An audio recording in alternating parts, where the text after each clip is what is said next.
حاجی محمد عمران سعودی عرب سے سوال کرتے ہیں کہ مفتی صاحب استخارے کے متعلق رہنمائی فرما دیں کہ استخارہ کی شرعی حیثیت کیا ہے، استخارے کا طریقہ مسنون کیا ہے اور استخارہ کرنا کیوں ضروری ہے۔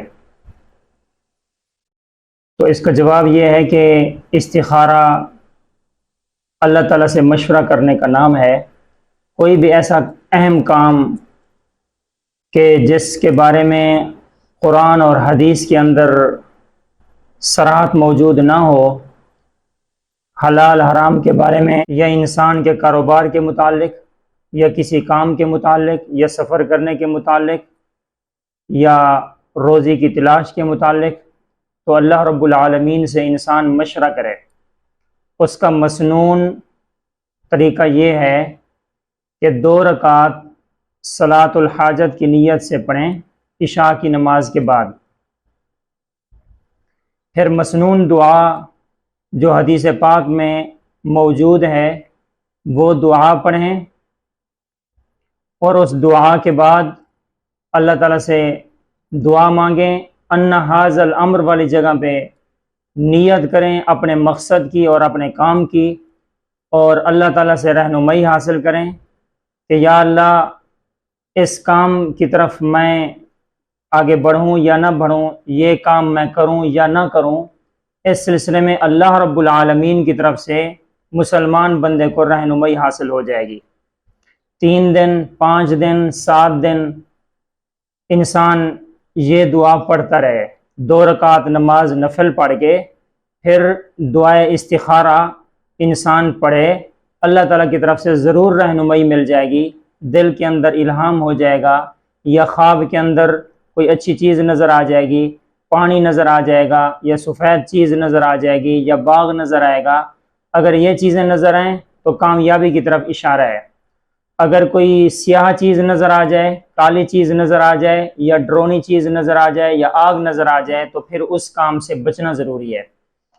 تو مسنون جو دعا حدیث پاک میں دعا استخارہ کے نام سے موجود ہے، وہ دعا اس طرح ہے: اللہم انی استخیرک بعلمک واستقدرک بقدرتک واسألک من فضلک العظیم فإنک تقدر ولا اقدر وتعلم ولا اعلم وانت علام الغیوب اللہم ان کنت تعلم ان هذا الامر خیر لی فی دینی ومعاشی وعاقبت امری او عاجل امری وآجلہ فاقدرہ لی ویسرہ لی ثم بارک لی فیہ وإن كنت تعلم أن هذا الأمر شر لي في ديني ومعاشي وعاقبة أمري فاصرف عني واصرفني عنه واقدر لي الخير حيث كان ثم ارضني به۔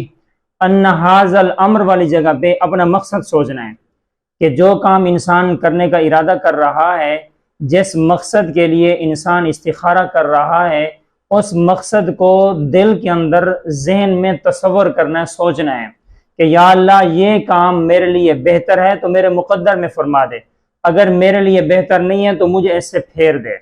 تو اللہ رب العالمین کی طرف سے ضرور رہنمائی مل جائے گی۔ یہ مسنون طریقہ ہے، اور استخارے والا انسان جس نے کام کرنا ہے یا مقصد کے لیے جد و جہد کرنی ہے یا اللہ سے مشورہ کرنا، وہ خود استخارہ کرے۔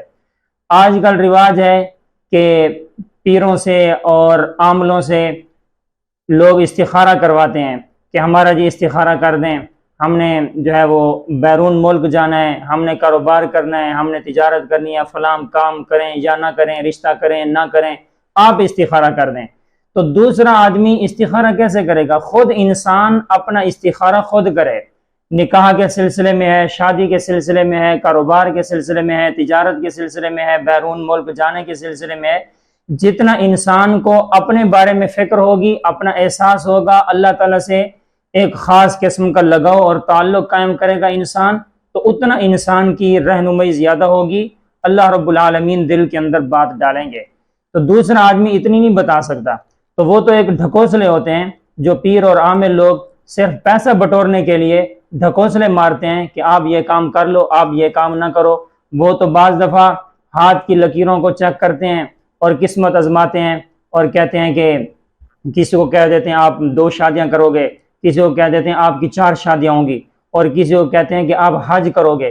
یعنی ایسی بات کرتے ہیں کہ ہر انسان کے ذہن کے اندر، ہر مسلمان کی خواہش ہے کہ میں اللہ کے گھر کی زیارت کروں، حج بیت اللہ شریف کروں. ہر مسلمان کی خواہش ہے. وہ ایسی بات کریں گے کہ وہ یعنی جو انسان کے خود پہلے ذہن کے اندر موجود ہے. تو اس طرح یعنی مقصد ہے کہ ڈھکوسلے مارنے سے یا جھوٹ بولنے سے یا ایسے ہی تکے لگانے سے کام شرعی حیثیت سے کام نہیں ہوتا. تو مسنون طریقے سے اپنے عمل کرنے چاہیے. استخارے کو بھی مسنون طریقے کے مطابق خود انسان کرے، اپنا استخارہ خود کرنا چاہیے.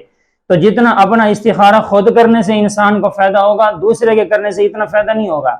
اس لیے اس مسنون دعا کو پڑھ کے اللہ تعالیٰ سے انسان دعا مانگے، 2 رکعت نماز حاجت پڑھ کے، پھر اللہ تبارک و تعالیٰ ضرور بھی ضرور رہنمائی فرمائیں گے اور اللہ کی طرف سے ضرور اشارہ ملے گا.